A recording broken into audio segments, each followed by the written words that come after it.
أعوذ بالله من الشيطان الرجيم بسم الله الرحمن الرحيم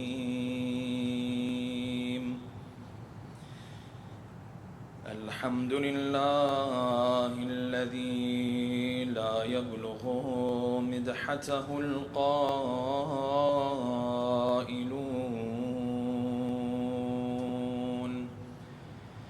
ولا يحصي نعماءه العادون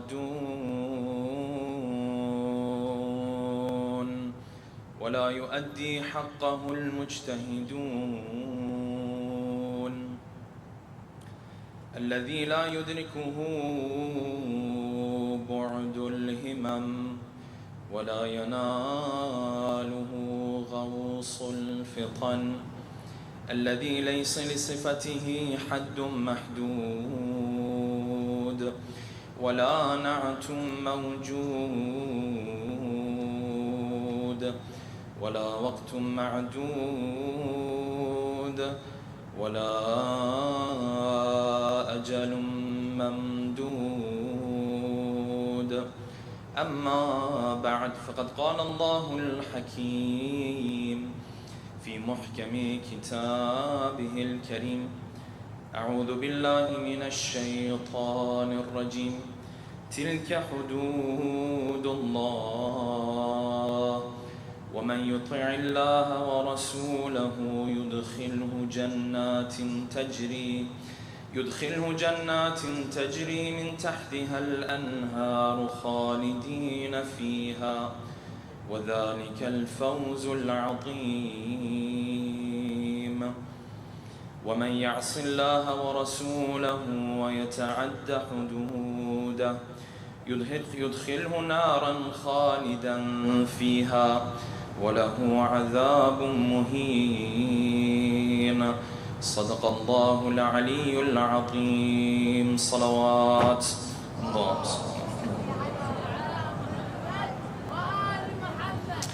For the love of our beloved Prophet and his beloved progeny, a second loud salawat.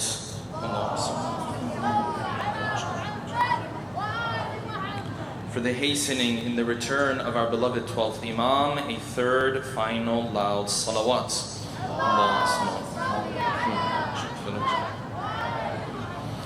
The topic that we'll be discussing tonight, inshallah, is the topic and the answer to the question, is Islam a simple religion or a complex one? This is a question that as we discuss the discussion, you will realize the importance and how crucial of an answer or a question it is to answer. The reality is, when you look at how Islam emerged in the Arabian Peninsula during the time of the Prophet, the speed at which Islam was growing, the speed at which Islam spread throughout the lands was very fascinating. Up to this day, historians still refer back to the time of the Prophet to understand what elements were there in the message of the Holy Prophet that made his message spread so quickly and so fastly. It spread across nations, it spread across cultures, it spread across lands in a very quick way. And one of those elements that they pinpoint that explains for us the speed with which Islam spread throughout the lands was the simplicity that Islam had in its basic, most fundamental teachings and tenets. And you see this simplicity very clearly in the concept of Tawheed. In the concept of Tawheed, you find a very simple, straightforward concept. There is only one God, La ilaha illahu, there's no God but Him. And if there's any other human being or any other being out there, they are none but His servants. When you compare this to some of the other faiths that existed at that time, Christianity, for example, that continues up to today, you find the concept of Tawheed in Islam and the concept of the Trinity in Christianity are quite different from this angle. Tawheed, pretty simple and straightforward, at least at the basic level. Trinity, on the other hand, a little bit more complicated to digest and understand.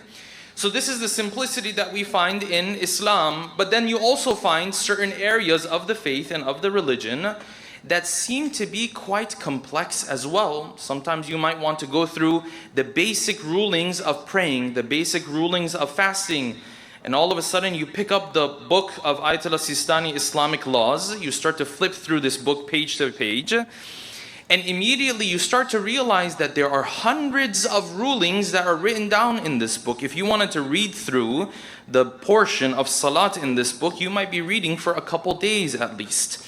And so the question that comes to mind is Islam a simple or a complex religion?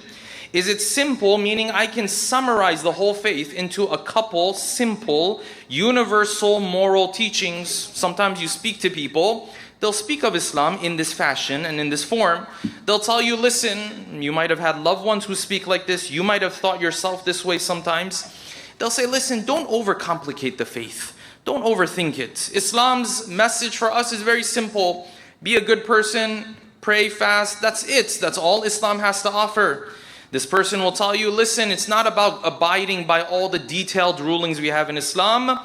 Only thing Islam wants from you is to have a pure heart. Be a good person at your heart. Be a good person at your core. The rest of these details, the rest of all this other headache, they'll tell you this is the work of scholars. Over time they added more and more details. Now we find ourselves in this situation. You want to pray, there's hundreds of rulings. You want to fast, there's hundreds of rulings. You want to get married, there's hundreds of rulings, and so on and so forth. The answer to this question is extremely crucial, and this is why during these special nights I'm taking out one night to answer this question. Because before we get to some of the more trendy topics like music and so on and so forth, first we have to have a proper understanding of this faith of ours. Otherwise, when we go further, we will struggle to understand Islam properly. If the answer to this question is that Islam is a simple, basic religion, that has a number of consequences for us. Number one, that means that I don't have to constantly learn about this faith. I don't have to spend time day in and day out, every Muharram, every Ramadan, come and sit here. I already know what the faith wants to tell me. What's the point? Why do I have to invest so much time anyways? This is number one. Number two, and most importantly, if the details that we have and we've heard of is not really part of Islam, and God doesn't really care about these details so much, well then I can just walk away and dismiss them in my life. I don't need to spend too much time on them. If we can recite a salawat, I think there's a little bit of echo on the mic. Let us take a moment, recite a loud salawat, please. One more loud salawat, please.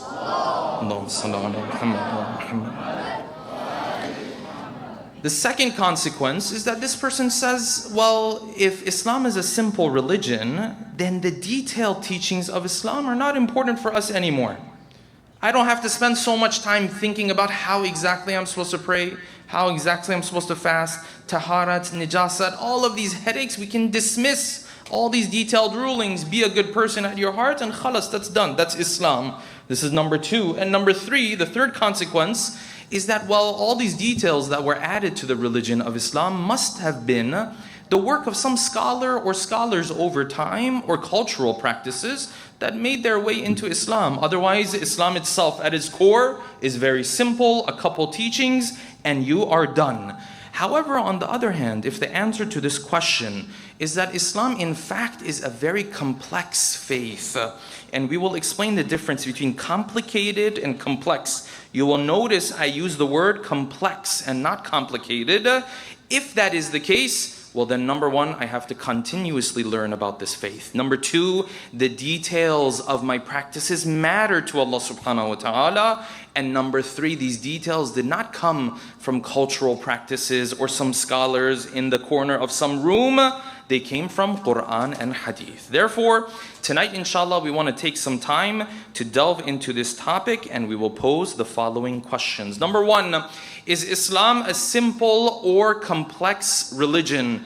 And depending on what our answer is, what are the consequences of this? Number two, do the details of the religion matter, or do scholars over time end up adding all these details to the faith? Number three, how much of our hadith literature from the Ahlul Bayt pertains to and relates to the day-to-day activities that we do as a Muslim, praying, fasting, so on and so forth?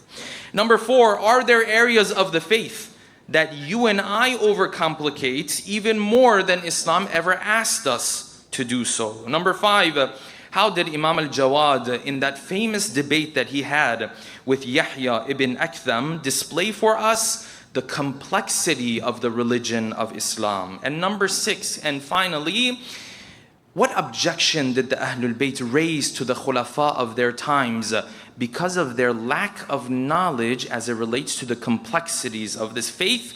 And how did they reference this issue as a reason to prove that they are supposed to be the Khulafa of the Prophet and not the Khulafa that actually stood on the pulpit of Khilafah? Today, inshallah, we will delve into these 6 questions with a loud salawat ala Muhammadin wa ali Muhammad.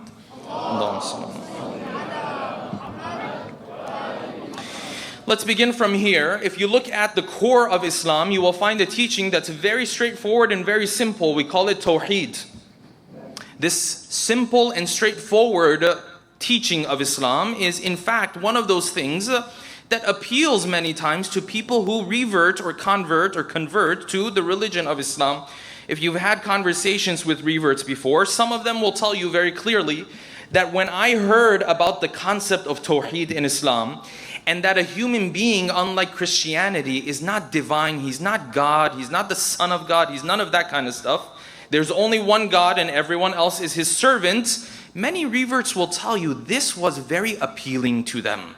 Meaning that this person says, I actually always believed this in my life. I just never knew there was a religion out there that preached this idea. When I came across Islam, it's like I came across something I had lost my whole life, and finally I had found it. The concept of Tawheed, straightforward and simple in Islam. You compare that to Trinity in Christianity, you find that things are very complicated there. The 3 and 1, it's one, but in 3 bodies, one might say that you can still explain the Trinity in one way or another. But at the very least you can tell that it's not as simple and straightforward as the concept of Tawheed. This is Christianity. You look into some of the other major faiths in the world like Hinduism, which is a little difficult to define as one religion. In many ways, it's a multitude of different religions. But one concept you find in Hinduism is that these gods who are each in charge of one duty, all of a sudden they're fighting with each other, they're quarreling with each other, they're going back and forth against one another. These are concepts that one would struggle with at its very core if he wants to embrace this faith. This simplicity, you see it very clearly in the religion of Islam. At the same time, the same concept of Tawheed that is very simple, it's very straightforward, when you start to delve a little bit deeper into it and you get deeper into what this concept means and you read the verses of the Quran that describe Allah subhanahu wa ta'ala for you, then that complexity and depth of Islam starts to show itself a whole lot more. You come across verses of the Quran sometimes, if a non-Muslim were to ask you, what does this verse even mean? You would struggle to explain to them what the answer to that question is. If you were to read the Quran, Allahu nurus samawati wal ard, Allah is the light of the heavens and the earth. Well, if any average non-Muslim came to us and asked any average Muslim to explain this verse of the Quran, if we've even read the verse before, we would struggle. What does that mean? Allahu nurus samawati wal ard, mathalu nurihi. His light, if I wanted to describe it to you, is like, imagine a niche, fiha misbah. There's a lamp in that niche. Al-misbahu fi zujaja. The lamp is within a glass. It almost seems as if Allah subhanahu wa ta'ala is speaking code. He's not, because this is the Quran, it's a book for you and I. But these are deep concepts the Quran is talking about. You move on to Surah Al-Hadid, other verses of the Quran where God describes himself. He says he is Al-Kabir, Al-Muta'al, this attribute, that attribute, Awwal, Wal-Akhir, Wal-Zahir, Wal-Batin. These are concepts that show the depth that you have in Islam. So you start to come across this simplicity and this depth at the same time. You look at other aspects of the faith, you come to the ahkam that we have in Islam, and this complexity starts to present itself even more. Take a simple practice like the practice of praying 5 times a day. Salat, which you and I would assume is one of the simplest duties that you perform as a Muslim. If you were to ever explain this duty to a non-Muslim who's praying for the first time, you would see that it has quite a bit of complexities. It's become quite simplified for you because you've been praying most of your life, yes? But for a non-Muslim who's doing this for the first time, you would actually show them hundreds of rulings in that first 5 to 10 minutes when they are praying. You would have to tell them, okay, now we're going to say this dhikr. This is what this dhikr means. It has to be in Arabic. You have to pray at this time. You have to pray in this particular place. Your clothing has to be like this. You have to do wudu. By the way, when you're doing the wudu, you can't go upwards. You can only go downwards, and tens of other rulings. And so the complexity of the rulings of Islam start to present themselves a little bit more. So the question that comes to mind is, did these complexities develop on their own? Is this the work of scholars? Or did Allah subhanahu wa ta'ala care so much about these details that He made them as part of my faith? If I sit back one day and I say, these details don't matter. The details of taharat najasat don't matter.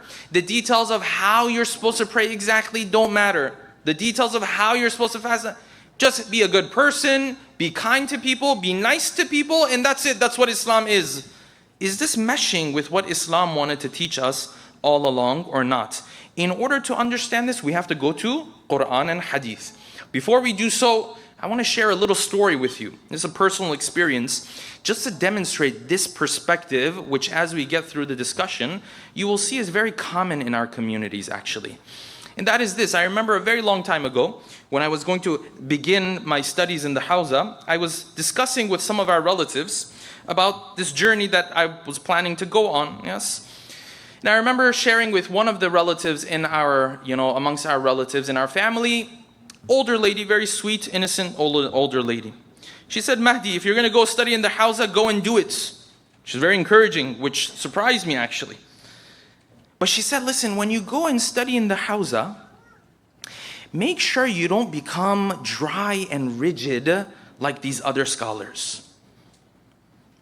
Go learn the knowledge. The knowledge is very good. It's wonderful. Go learn the knowledge. But don't come out all dry and rigid. I said, I was very intrigued. What do you mean dry and rigid? What exactly is the problem? She said, these scholars, they go and study in that little Hawza thing, and then they come out. Then they say, oh, you want to talk to God? You have to talk to Him in this particular way, at this particular time. Do wudu before it. All these rulings, all this headache. So in my own innocence, I asked her, I said, so how do you talk to God? She said, nothing. I sit here on my couch, I talk to Him. Khalas, that's it. Very simple, very basic, and done. Is this what Islam wanted from us or not? When we go to Quran and Hadith, you start to uncover some of the complexities that the religion of Islam has built within it. And as an example, I want to begin with the issue of inheritance. Someone leaves this world. This person is deceased, has left behind some wealth. Okay, great. If it was you and I, what would we say? If we wanted to be very smart about it, we would say, listen, some of this has to go to the family. Some of it should go to good causes. And the rest, let's see if he asks us to give it to anybody else. Done deal. When you come to Quran and Hadith, do they deal with the topic of inheritance like this? Take a little bit of it, give it here, take a little bit, give over there, a little bit of it over there, and we're done. I wish it was like that. This is not what Islam teaches. Islam comes into the picture and says, oh, this person passed away? Oh, okay. Now come here. We're going to have some of the longest verses in all of the Quran to figure out what you're supposed to do with the wealth of this person. It's complex. So then the Quran in Surah An-Nisa starts to explain, يُوصِيكُمُ اللَّهُ لِلذَّكَرِ مِثْلُ حَظِّ الْأُنْثَيَيْنِ فِي أَوْلَادِكُمْ لِلذَّكَرِ مِثْلُ حَظِّ الْأُنْثَيَيْنِ. Yes, from the children, the male is supposed to receive twice as much as the female, and this, but then there's multiple children. This is what you're supposed to do. If the parents are there, this is what you're supposed to do. If the wife is there, this is what you're supposed to do. If the husband is there, this is what you're supposed to do. But then if he has a brother who's only a brother through one of his parents, this is what he's supposed to get. If you this situation, how many situations? And you find Allah subhanahu wa ta'ala has laid out all of these details. If it was you and I, we would be standing there, Ya Allah, don't complicate your religion so much. It's simple. He passed away. Give some of the charity, the rest let the relatives figure it out. This is our approach. Quran and Hadith, oh, details, complexity. This is on the topic of inheritance. Then, when you read all these details, you might think to yourself, Baba, who cares about all these details? This guy's happy, that guy's happy, let them do whatever they want to do. And then the Quran comes around, and these are the verses we started the lecture with. Immediately after explaining these, the Quran says, آباؤكم أو أبناؤكم لا تدرون أيهم أقرب لكم نفعا. Your fathers or your children, you don't know which one of them is more important. In other words, you don't know which one of them is supposed to receive more or less. We know. So when we give you these complex, detailed rulings and teachings, don't come back teaching us what we're supposed to do. No. We have a wisdom. We're telling you to do it like this. فَرِيضَةً مِّنَ اللَّهِ. This is a faridah. Other words, the Quran is saying, don't you dare mess around with these rules. Faridah, this is a done deal. It's farda. Yes? It has been decreed. Ya Allah, all these details don't matter. I don't think it's too important. The next verses come. What do they say? The Quran says, listen, تِلْكَ حُدُودُ اللَّهِ. These are the red lines of God. وَمَنْ يُطِعِ اللَّهَ وَرَسُولَهُ. If you obey Him when it comes to these things, يُدْخِلْهُ جَنَّاتٍ تَجْرِي مِنْ تَحْتِهَا الْأَنْهَارِ. Continuation of the words, وَذَلِكَ الْفَوْزُ الْعَظِيمُ. You obey Him when it comes to these detailed teachings, you make your way into heaven. Okay, so what if I don't do that? He says, وَمَنْ يَعْصِ اللَّهَ وَرَسُولَهُ وَيَتَعَدَّ حُدُودَهُ. You want to go beyond the red lines that Allah subhanahu wa ta'ala has placed for you? There's going to be punishments.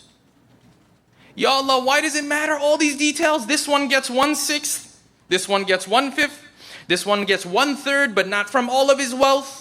And then the Quran says, مِن بَعْدِ وَصِيَّةٍ يُوصِي بِهَا أَوْ دَيْنٍ. By the way, all of these calculations is after you take into consideration his own will, أَوْ دَيْنٍ, and the loans and the debt that he had, that he owned to or owed to other people. Ya Allah, why all these complexities? Allah subhanahu wa ta'ala says, no, these details matter for me. Don't sit there and say, Islam is just this basic thing. It just says be a good person and that's it. Yes, when you're explaining Islam to someone who's never been exposed to the faith, yes, it's okay. You want to simplify things. You don't want to sit there like Sheikh Mahdi and give him a full lecture for 45 minutes, yes? You don't want to make him tired the whole day. So you might sit there and say, yes, Islam teaches me to be kind to other people, to pray and fast and so on and so forth, yes. But that is not the understanding you and I are supposed to have of the faith. You and I understanding is supposed to be much more complex. And it's because of these complexities in Islam that many times you find people have severe misunderstandings of the faith and of the religion. A great example, the topic of inheritance itself. So this person says, Shaykh, this verse you started out with, read that verse again, verse 11, Surah An-Nisa. يُوصِيكُمُ اللَّهُ فِي أَوْلَادِكُمْ لِلذَّكَرِ مِثْلُ حَظِّ الْأُنْثَيَيْنِ. God says give twice as much to the male children. Misogyny. The patriarchy is attacking again. We have to stop it immediately. This is what happens when you have a simple understanding of the faith. When you get into the complexities of the faith, have a deeper understanding of the faith, then a lot of these questions never even come up. Now, there are certain areas of Islamic law that over time they might change. This is a reality. Islamic law, in our school of thought as well as other schools of thought, has always changed to a certain limit over time. Are there areas of Islamic law that relate to men and women that might change over time? Absolutely, no doubt about it. You think scholars 1,000 years ago had the same ruling on music, for example, that they have today? No. Usually there's a trajectory to these rulings, yes. So that might happen. Some of these things are set in stone though. When the Quran says 2 times the ratio of 2 to 1 when it comes to your children, that's not changing. No marja is going to come and say, well, the Quran didn't know what it was talking about. The times have changed, so we're going to change this. That's not going to happen. So you say, this doesn't make sense. Why the male? But then when you have a more complex understanding of the faith, these types of questions come up less and less for you. Because when you understand the complexities, you see, in inheritance, sometimes there are situations, there's a male, there's a female, they get exactly the same amount. But I thought patriarchy, this, that, always males are supposed to be... No, it's not like that. That was your assumption. That was your understanding. Someone fed that to you. So the Quran says, وَلِأَبَوَيْهِ لِكُلِّ وَاحِدٍ مِّنْهُمَا السُّدُسُ. The father of the mayyit, and the mother of the mayyit, both of them get 1/6 in some scenarios. This is not every scenario. But wait, one of them is a male, the other one is a female. I thought the male is always most important and this. No, that was your understanding. Sometimes you'll have a senior male in the family and you have a young little girl in the family, and Allah subhanahu wa ta'ala says the senior male gets nothing, the little 3-year-old girl gets everything. If this mayyit had a brother, yes, a brother, senior in age, 40, 50, 60, whatever the age might be, yes? And he also had like a 5-year-old girl. Listen, the girl doesn't understand what's happening right now, maybe. Yes, she doesn't comprehend fully what's happening. She's running around, she's playing. The Quran says all of the wealth has to go to the child. As long as the child is there, nothing goes to the brother. But wait a second, he's male and he's senior. He's like 10 times her age. And the Quran says, yeah, I don't care. Everything has to go to who? Everything has to go to the daughter. See, when you understand the complexities of the faith, a lot of these questions you have start to disappear. When you understand Islam just in a very simple, basic way, then yes, a lot of questions come to mind. You move on from the topic of inheritance to the topic of charity. Ya Allah, I want to give my wealth in the path of Allah subhanahu wa ta'ala, in your path, for good causes. Can I just go and do it? He says, yeah, you can do it just whichever way you like. That's sadaqah. But if you want to give your zakat, here's the rules. If you want to give your khums, this is the rules. You want to give kafara, here are the rules. You want to give zakatul fitra, here are the rules. When you're giving zakatul fitra, it has to be food. Ya Allah, why all of these details? Why overcomplicate the faith? He says, no, it has to be food. You're giving this person money? Okay, you tell them to go and buy food with it. This is part of the rulings of our marajah, yes? Now, if he gets the food and he decides whatever he wants to do with it, that's up to him. But zakatul fitra is supposed to be what? It's supposed to be food. If you give the money, you tell the person, listen, I'm giving you the money, so food is purchased with this for yourself if you're faqir or someone else who is faqir. All these detailed rulings and guidelines. Ya Allah, why all of this? And this idea, you will find it very much in our communities. People will be very dismissive of the details in Islam. They'll sit back. Baba, don't complicate the religion so much. Just be a good person, that's it. That's all Allah subhanahu wa ta'ala came to tell us. When you go to Quran and Hadith, you find, no, they had a very different approach. Now, before we move on and get into further into the discussion, there is one disclaimer I need to mention, and that is this. There are areas in our faith where Islam's approach was very easygoing and very simple, certain areas. And then we decided that those areas that are simple need to be overcomplicated. So they told this person, listen, if this person that you're dealing with is Muslim, and he said his meat is halal, dhabiha halal, you can take it. No, I need to see his birth certificate. Where is he? Where's his father's birth certificate? What's his driver's license number? Where did this one get it from the other one? From the other one. Where's the other one? Bring the other one. Baba, your marja said this is enough. No, Shaykhna, I take precaution. Okay, great, you take precaution. Let me ask you something. You're taking this precaution, sometimes making life a little bit more difficult for the people around you. Do you also take precaution in other areas of life? Or is it just this? When you're talking about someone else, you're making a comment about someone else. Do you ever take precaution and say, this might be hurtful, let me not say it right now? Has that ever occurred? I don't think that happens. You only seem to take precaution on certain areas because it makes you feel spiritual. You were praying your salat. Did you ever take precaution on your salat maybe, for example? No, you didn't. You were listening to this music. You didn't know, is this music halal or haram? Did you ever take precaution there? No, it didn't bother you.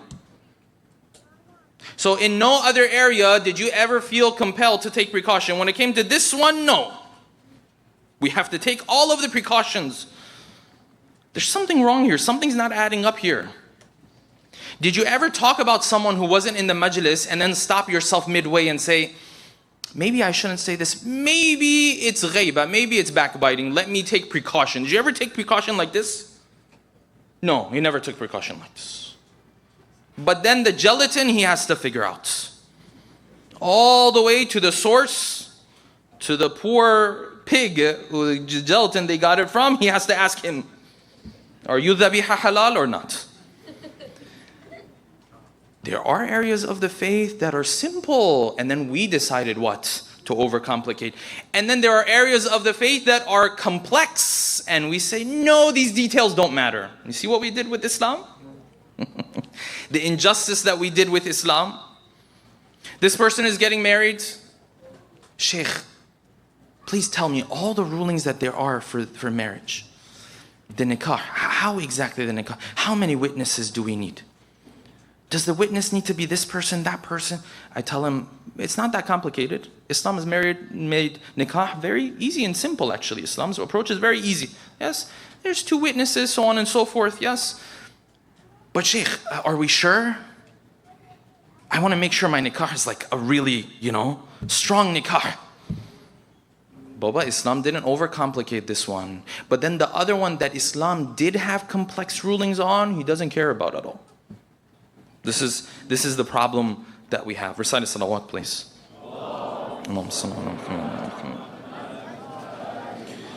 So let us now sit with the Ahlul Bayt a little bit and see, is their understanding of Islam a complex understanding or just a very basic, simple understanding and done? When you go to the Ahlul Bayt, you find their lives were actually full of moments of people coming and asking them questions constantly. And almost never did they sit there and tell someone, listen, it's not that complicated. Go, stop coming and asking me questions. Go, it's enough.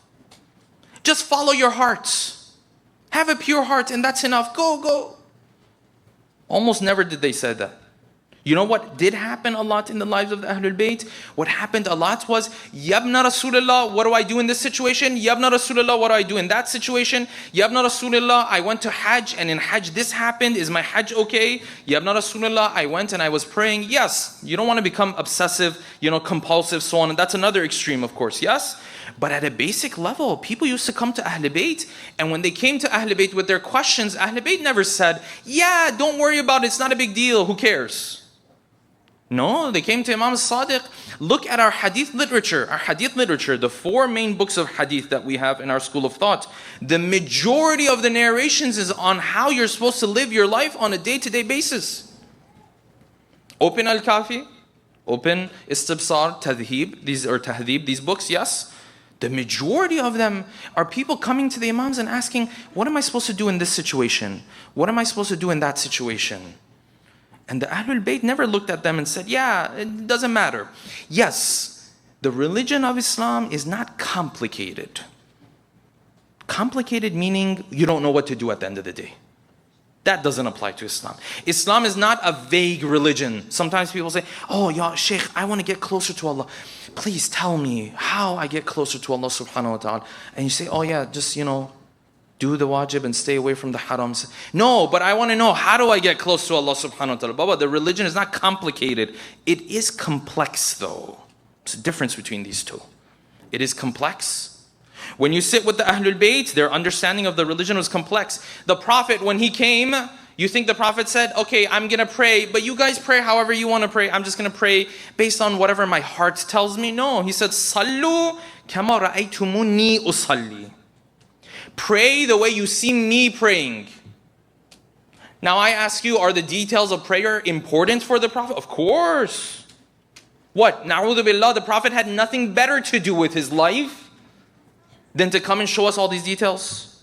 Imam Sadiq had nothing better to do in his life than to sit in Kufa, in Medina, other places and answer people's questions. No, it's because these detailed matters to him. That's why he answered all of these questions. So for the Ahlul Bayt, all of these details were important. The Prophet, when he goes for Hajj, the final Hajj that he goes on, Hajjatul Wida', what did the Quran tell him? The Quran told the Prophet, وَأَذِّن فِي النَّاسِ. Go and announce to people that you're going for Hajj. Why? Why announce to everyone? Because everyone has to come and see the details of how the Prophet does Hajj. Important. These details are important. So then the narration says the Prophet came, he came to Miqat, he did Ihram. They describe for us what his Ihram used to look like. Then he carried his Qurbani with him. Then he got to the other steps. Then he came to Safa and Marwa. You know what he said when he came to Safa and Marwa? He said, we will start our sa'i between Safa and Marwa from Safa, because the Quran mentions Safa first and then Marwa. I promise you, if you and I were there, we would sit there and say, Muhammad, don't overcomplicate your faith. Muhammad, what is this? Don't overthink it. Just be a good person at your heart, and that's it. No, these details matter to the Prophet. They matter to the Ahlul Bayt. And I want to mention this before we move on. As long as you and I are ignoring these detailed teachings of Islam, our spiritual wings will always be tied. In Islam, spirituality is not just about the heart. It's also about what you do every single day. And when the Ahlul Bayt said, when you're doing wudu, only go downwards and don't go upwards, that means if a person knowingly goes against this, just because he doesn't care, spiritually he cannot grow. He's going to be tied. Otherwise, why would they emphasize this? Otherwise, if it wasn't important for them, why Imam al-Baqir, Imam al-Sadiq take so much of their time explain all these detailed rules? Because these things play a role in your spirituality. Following these details play a role in your spirituality. How many times do you hear people say, yes, Sheikh, these are all details, but at the end of the day, this is not what Islam is about. No, this is part of Islam too. If you want to grow, this is part of Islam too. Yes, this is not to say that if someone doesn't practice these details, their faith is not worth anything. We're not saying that either. But we're saying this is not how the Ahlul Bayt wanted us to practice their faith. They wanted us to practice the faith with the details that it comes with. And you see this in the most beautiful way in the debates that Imam al-Jawad has with Yahya ibn Aktham, the Qadhi al-Qudat of the time of Ma'mun al-Abbasi. Before we continue, let us recite a loud salawat, please.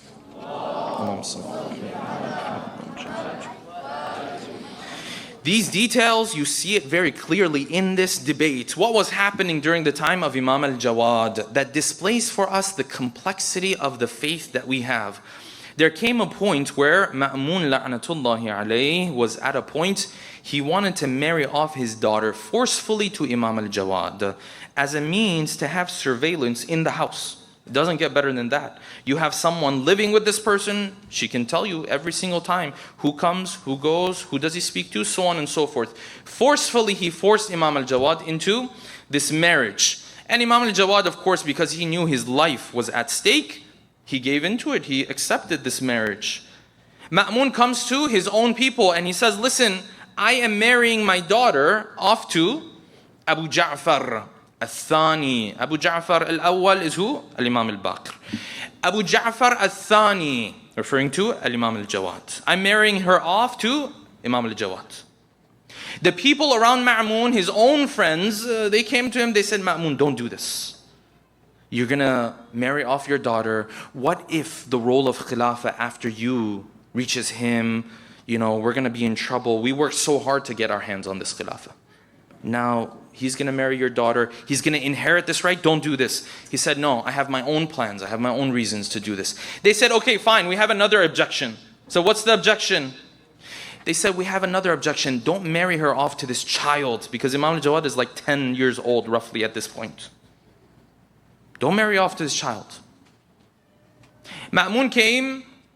He said, listen, you tried to change my opinion about marrying her off to him. I'm not going to listen to you. It doesn't matter what you say.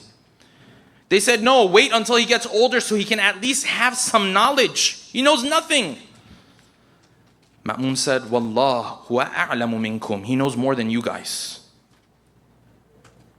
They said, we don't take it. We're not going to accept your opinion. He said, listen, test him. Go ahead, give it a try. So these guys said, sure, we'll test it, no problem. There's a bunch of adults and a 10-year-old child. We'll go for it, no problem. This is an amazing opportunity.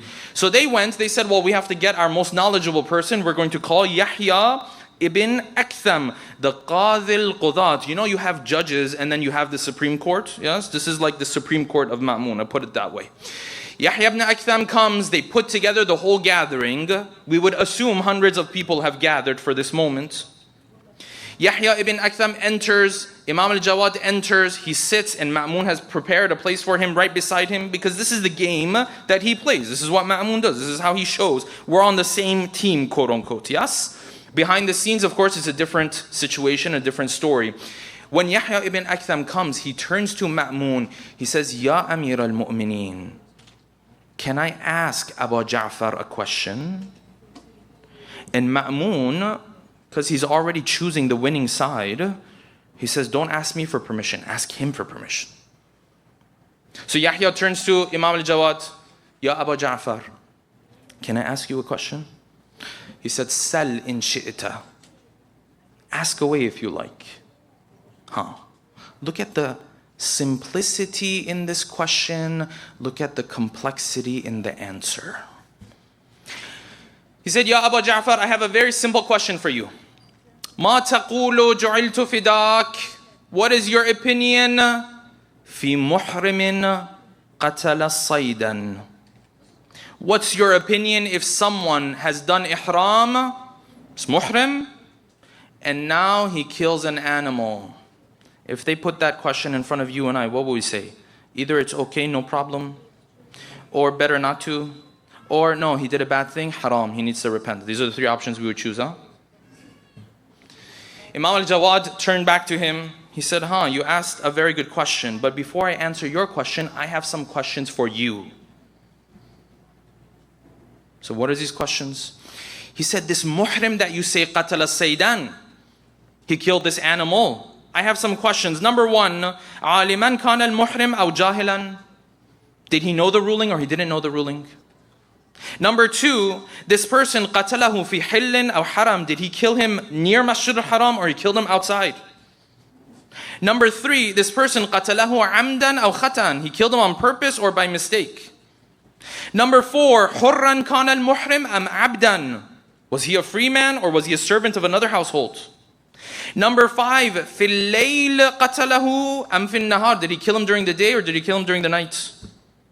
Number six, mubtadi'an bil qatli aw mu'ida, he went for it straight one time or he had to come back to it over and over again. Was it just him or was there a whole group of people? Was it a bird or was it not a bird? If it was a bird, was it a small bird or was it a bigger bird? And he continued, finally end with this. He said, muhrim, you said muhrim. Muhrim bil umrah and bil hajj. And the narration says, Yahya was just standing there and didn't know what to say.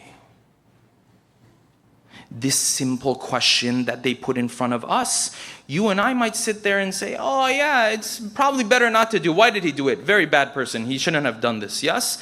And Imam al-Jawad says, no, there's complexity to this faith.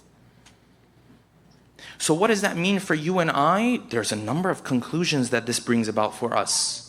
Before we get to those conclusions and we end, this, brothers and sisters, is one of the reasons why the Ahlul Bayt, they had claim to Khilafah against the Khulafa. One of the reasons they used to say, we are supposed to be Khalifa and not you, is because they did not have knowledge of the complexities of the faith. This was the claim of the Ahlul Bayt. So Ali ibn Abi Talib, when he was finally recognized as Khalifa, the narration says he came, he sat on the mimbar, مُتَعَمِّمًا بِعِمَامَةِ رَسُولِ اللَّهِ, he was wearing the imamah of the Prophet. He sat there, he said, سَلُونِ قَبْلَ أَن تَفْقِدُونِ, ask me before you lose me.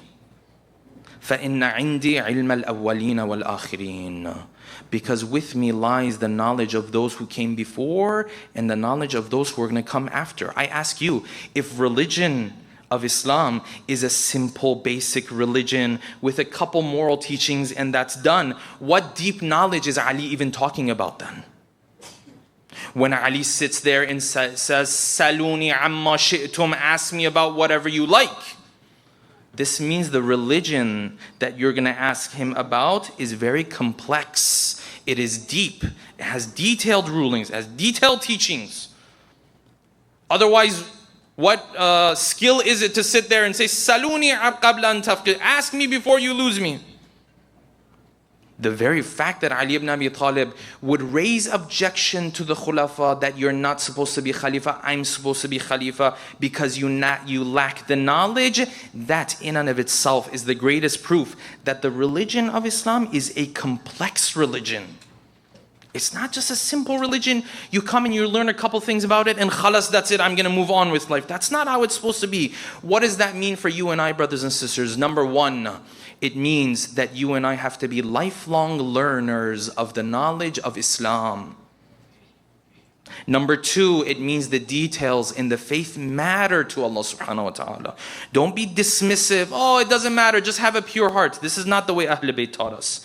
And number three, these details, they come straight from Quran and Hadith. These are not some cultural practices that are added to the faith until they reached us up until this point, or the work of this scholar or that scholar. No, these are coming to us from Quran and Hadith. Over the past 5 nights, we've laid the foundation, inshallah, to get into some of the individual topics that we want to discuss over the following 5 nights. Tomorrow, inshallah, we'll begin with the topic of music, which is a detailed topic that we'll discuss over the following 3 nights, inshallah. Let us take a moment to recite Surah Al-Fatiha for all of your marhumin and marhumat, especially the marhumin and marhumat of all of those brothers and sisters who are working hard these days, all these volunteers. I see volunteers sometimes standing the whole program. It makes me feel bad, honestly, because of how much effort they put in. May Allah subhanahu wa ta'ala bless them. Let us recite Surah Al-Fatiha for all of their families as well as yourselves. Rahimallahu man qara'a Surah Al-Fatihata ma'a as-salawati ala Muhammadin wa ali Muhammad. Allahumma sallam.